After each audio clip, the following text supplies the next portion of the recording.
मैं राम प्रताप सिंह कुशवाहा अपने चैनल ज्ञान एंड नॉलेज में आप सबका सादर अभिनंदन कर रहा हूं, स्वागत कर रहा हूं।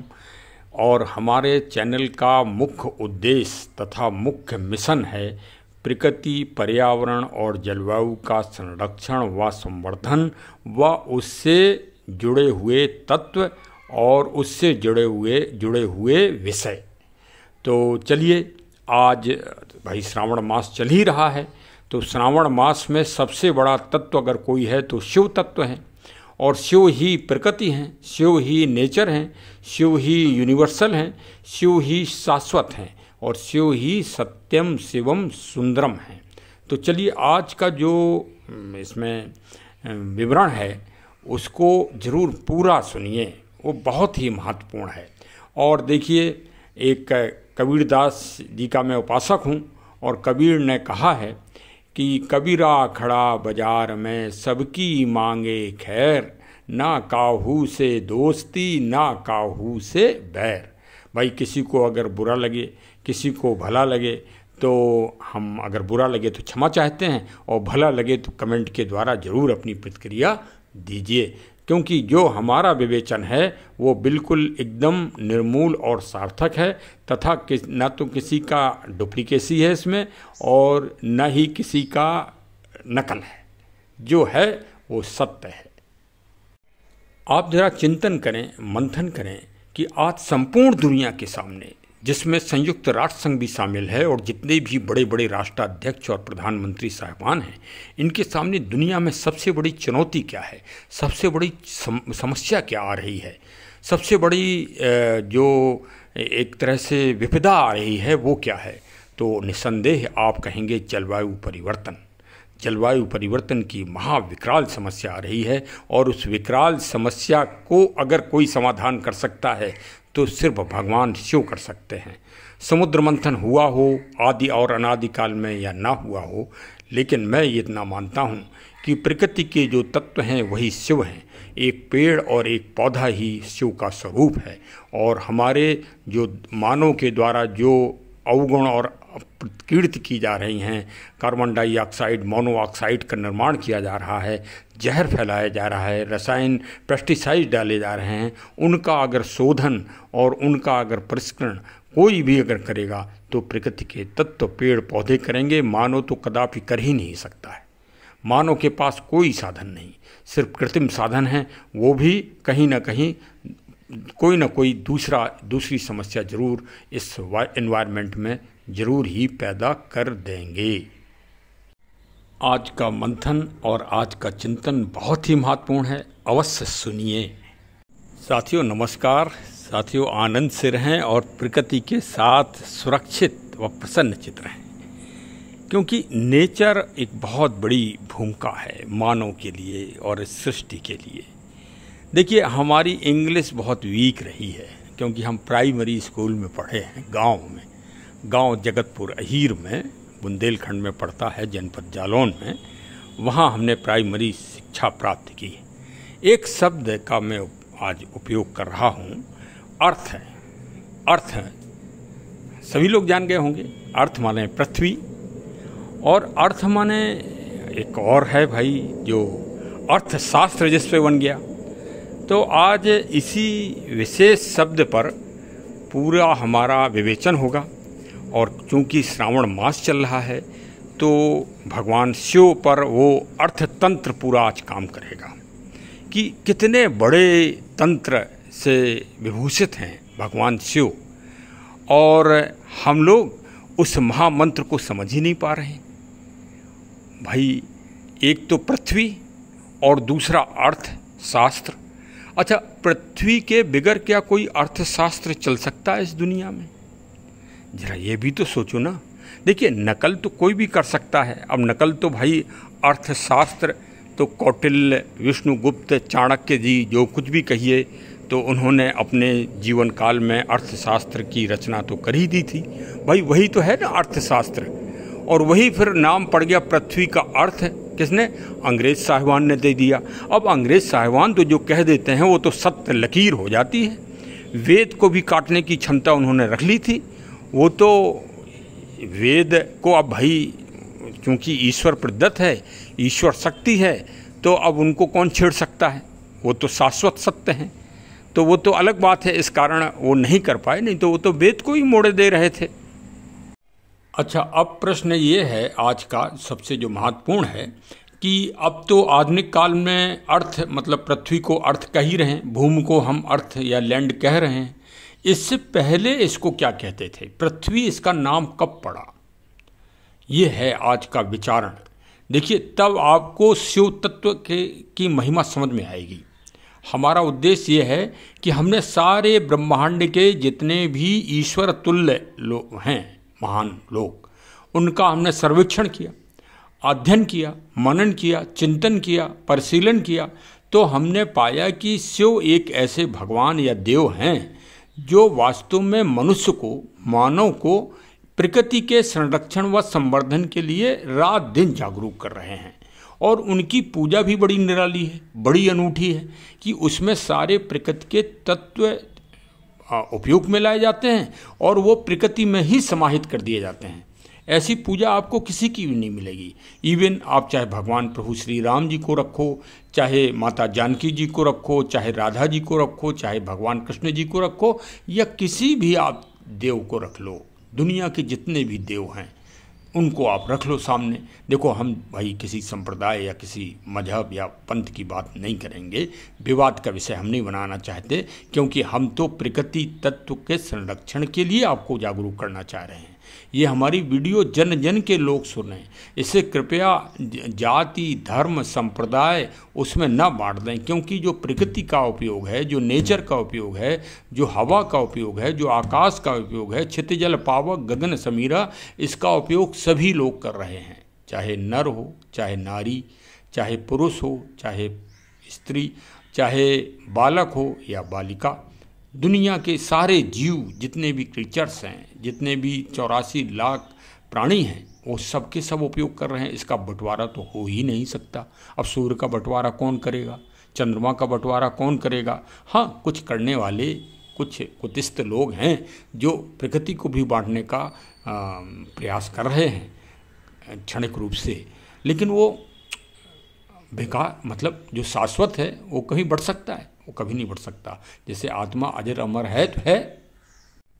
हाँ, तो पुनः मूल प्रश्न पर आते हैं कि पृथ्वी नाम कब पड़ा और अर्थ नाम कब पड़ा? भाई, अर्थ है नाम कब पड़ा? देखिए, सबसे पहले तो पृथ्वी का नाम है भू, जैसे भूलोक, गौलोक, शिवलोक, इस तरह से लोक है ना, उसी तरह से पृथ्वी को पहले भूलोक कहा गया सर्वप्रथम। संस्कृत में पृथ्वी को भू ही कहा जाता है, आज भी कहा जाता है। और रत्नगर्भा, धारित्री, अवनी, अनंता आदि पृथ्वी के नाम हैं। भाई, ये नाम आप जान लो, वरना इन पे कब्जा भी आजकल ऐसी संस्कृति चल रही है कि सनातन व्यवस्था की पद्धति पे कब्जा करो और उसे अपना बताओ। ये पूरी दुनिया में चल रहा है। आप लोग बहुत सीधे सच्चे हो, आप ये समझ ही नहीं पा रहे हो दुनिया की चालों को कि दुनिया आप ही संस्कृति और आपके ज्ञान पर ही राज कर रही है। पूरी दुनिया में अगर कोई राज कर रहा है तो हमारे जो वेद हैं और जो हमारे वैज्ञानिक ग्रंथ हैं उनको पढ़ पढ़ के ही पूरा कब्जा कर रखा है ज्ञान के स्रोतों पर। एक कहावत भी आपको सुना दें कि घर की मुर्गी दाल बराबर और घर को जोगी जोगना अंत गांव को सिद्ध।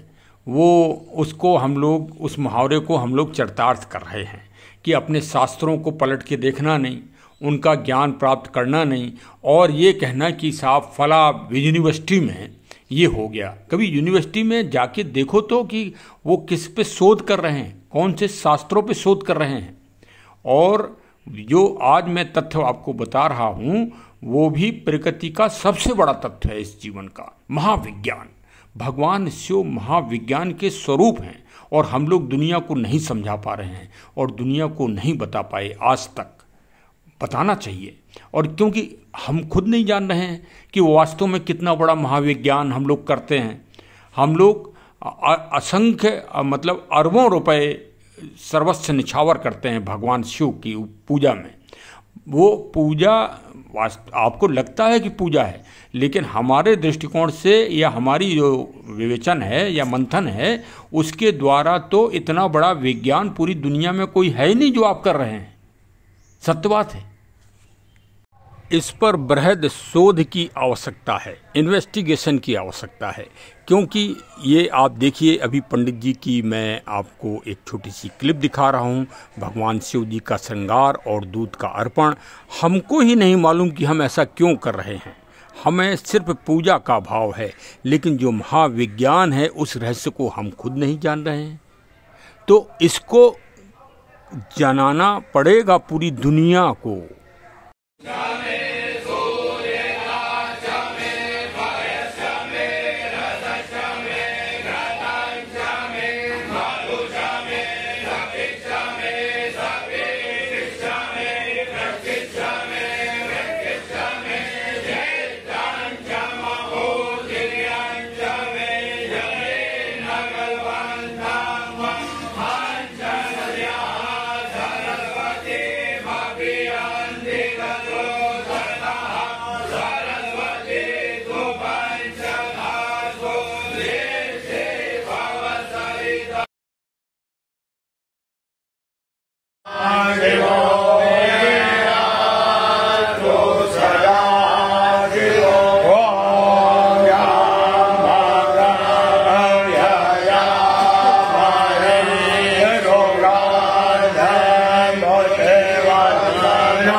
और जो भगवान शिव आदि और अनादि काल से करा रहे हैं, उन्होंने रामेश्वरम में भगवान ने जब प्रभु श्री राम जी ने स्थापना की तो दूध से ही अर्पण किया, दूध और कमल के फूल से ही भगवान शिव की पूजा की थी। प्रभु श्री राम जी ने जो सर्वज्ञ थे, तो आखिर ऐसी क्या बात थी कि दूध और कमल के फूल ही भगवान प्रभु श्री राम जी ने चढ़ाए। ये दुनिया का सबसे बड़ा महाविज्ञान है। यदि ये महाविज्ञान अविरल रूप से चलता रहेगा तो आप विश्वास मानिए कि दुनिया में जो जलवायु परिवर्तन की महासमस्या आ रही है, उस समस्या का निदान मानव स्वयं कर लेगा। संयुक्त राष्ट्र संघ को आज ही और भारत सरकार को आज ही इस पर एक बृहद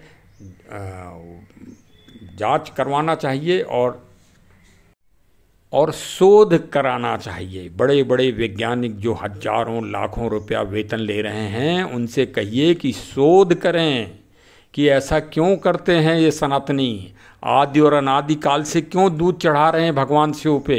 एक फिल्म बन गई और आपने विश्वास कर लिया कि वो गरीबों का दूध जो है गरीबों को दे दिया जाए।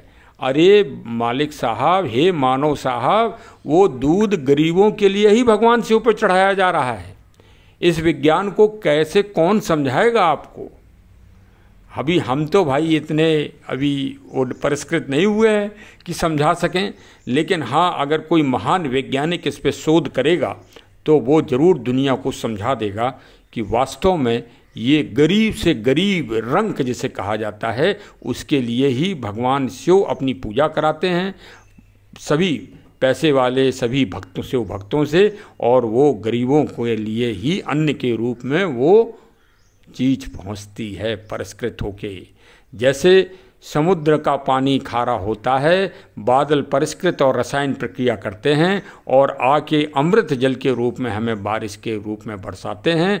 ये एक महाविज्ञान है। उसी तरह भगवान शिव का विज्ञान है। अब देखिए, मैं मूल तत्व पे पुनः आ रहा हूँ कि पृथ्वी नाम कैसे पड़ा। भगवान प्रभु श्री राम जी की वंशावली में राजा पृथु हुए थे पहले, जिन्होंने एग्रीकल्चर पूरी दुनिया में कृषि का सबसे पहले वैज्ञानिक और आविष्कार सबसे पहले किया। और उन्होंने सबसे पहले कृषि और खेती की और उन्होंने उपजाऊ ज़मीन बनाने के लिए कंपोस्ट तैयार कराए। वो कंपोस्ट तैयार कराने के बाद ही अच्छी खेती इस दुनिया में प्रारंभ हुई। हल का भी निर्माण उन्हीं ने कराया था, राजा पृथु ने। भाई, अगर आप कंपोस्ट तैयार पे विश्वास नहीं करते, आपका कहना यह है कि ये तो नेचर कर देती है, नेचर कर देती है। तो भाई ये बताओ कि आप अपने 4 बीघा के खेत में क्यों खाद डालते हो, क्यों कंपोस्ट डालते हो, क्यों गाय का गोबर डालते हो, क्यों यूरिया डालते हो, क्यों डीएपी डाल देते हो? भगवान कर देगा। भगवान तो मिट्टी को मजबूत बनाता ही बनाता है। भाई मजबूत मिट्टी में भी 7 pH हैं, ये सिद्ध हो गया आज वैज्ञानिक प्रणाली में। जैसे हमारे शरीर के लिए जल तत्व में 7 pH होते हैं, उसी तरह से मिट्टी में 7 pH हैं। जो अगर कम हो जाएगा तो आपकी फसल और कृषि अच्छी नहीं होगी। वो जैविक और ऑर्गेनिक रूप से आप मिट्टी को कैसे अच्छा बनाएंगे, वही है शिव पूजा के तत्वों में शामिल। ये रहस्य है और इस महाविज्ञान को समझने के लिए बहुत बड़ी आवश्यकता है। इस पे शोध की आवश्यकता है। भारत सरकार को इस पे शोध करवाना चाहिए कि वास्तव में आदि और अनादि काल से ये आपको हम भगवान शिव की आज की पूजा जो हो रही है उसमें देखिए हम आपको दृष्टित करा रहे हैं किस तरह से दूध अर्पित किया जाता है। इस दूध का उपयोग कोई करता नहीं। जैसे पहले बलि हम लोगों के दर चढ़ाई जाती थी तो बलि तो आदमी खा लेता है। बकरा जैसे चढ़ाया, मतलब भाई चढ़ाते थे, पहले बलि की प्रथा थी, फिर नारियल ने ले लिया वो रूप। अब जैसे नारियल का प्रसाद तो हम लोग खा लेते हैं ना, लेकिन भगवान शिव पे चढ़ा हुआ कोई भी चीज़ कोई आदमी फिर खाता नहीं है, वो प्रकृति में ही शामिल हो जाता है। और माता जी की पूजा में जो नारियल हम चढ़ाते हैं बलि है वो, चाहे बकरे की बलि करो चाहे नारियल की बलि करो, उतना ही वो है। तो वो जो नारियल है वो 20 लोगों में बढ़ता है और वो हमारे पेट में जाता है, मानव खाता है उसको। जैसे बकरे को, वही एग्जाम्पल हम दे रहे हैं, हमारा कोई विशेष किसी पे वो नहीं है।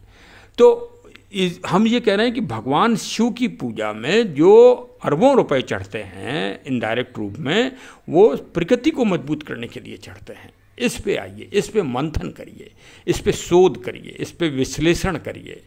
ये बहुत बड़ा विषय है, इसको ऐसे मत कर दीजिए, इसको हाशिए में मत डालिए। यही वास्तव में ये बहुत बड़ा महाविज्ञान है, इसी पे चर्चा होना चाहिए।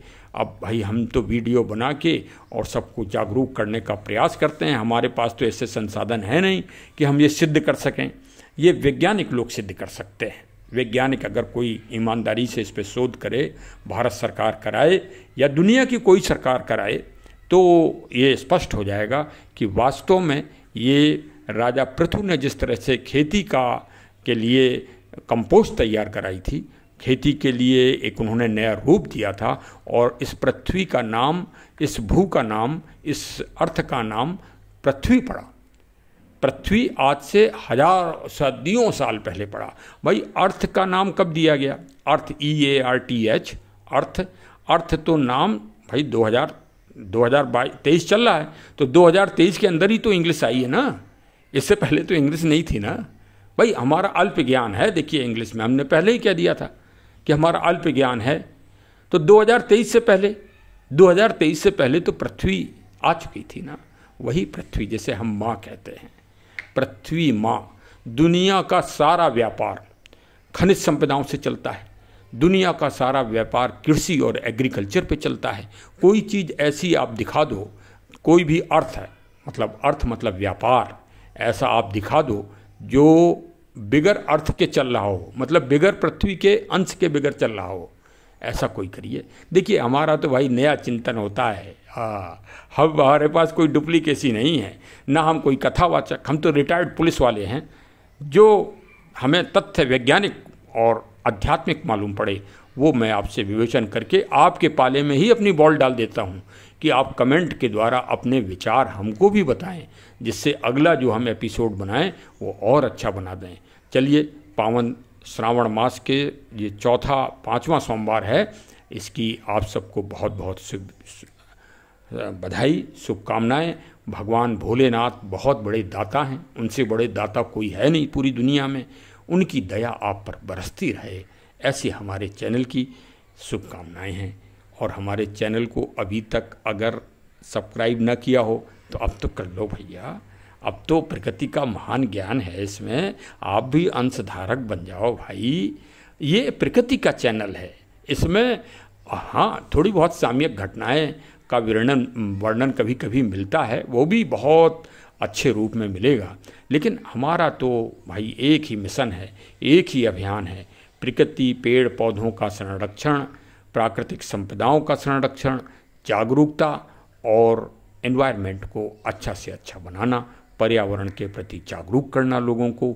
ऐसे हमारे चैनल का एक मिशन है और इस मिशन को पूरा करने के लिए हमारी संस्था भी हमेशा प्रयत्नशील रहती है और मैं स्वयं प्रयत्नशील रहता हूँ। आप भी उसके अंशधारक बने, आप भी भागीदार बने और सभी को पहुँचाएँ, ये एक अच्छा कार्य होगा। और हमारे चैनल को सब्सक्राइब करते हुए बेल आइकन की बटन दबाएं, जिससे नोटिफिकेशन आपके पास तुरंत पहुँचे। जय हिंद, जय हिंद, जय हिंद।